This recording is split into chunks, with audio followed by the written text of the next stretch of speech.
বিশ্বনবীর স্ত্রী সাওদা এসে বলে, নবী, আমি আপনার কুমারী বউ আয়েশার ঘরে তরকারি নিয়ে গিয়েছিলাম, ঝোল নিয়ে গিয়েছিলাম। তরকারি দেওয়ার পরে আপনার স্ত্রী রেগে বলে, তরকারি দিলা কেন? আমি কি তরকারি রাঁধতে পারি না? রাগের চোটে তরকারির ঝোল নিয়ে, পায়েস নিয়ে আমার গালের মধ্যে মাখিয়ে দিয়েছে আপনার বউ। আপনি তো শ্রেষ্ঠ বিচারক, ও নবী বিচার করে দেন। মা আয়েশাকে ডেকে পাঠালেন। মা আয়েশারে বললেন, ও আয়েশা, আসলে এমনটা করেছো নাকি?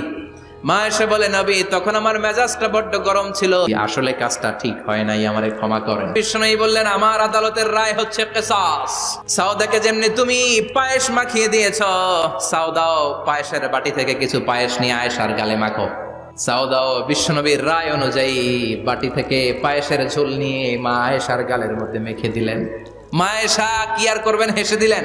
সাইয়েদাতুনা সাউদাও হাসলেন, বিশ্বনবীও হাসলেন। আরশের উপর থেকে খুশি হয়ে গেল কে? আল্লাহ।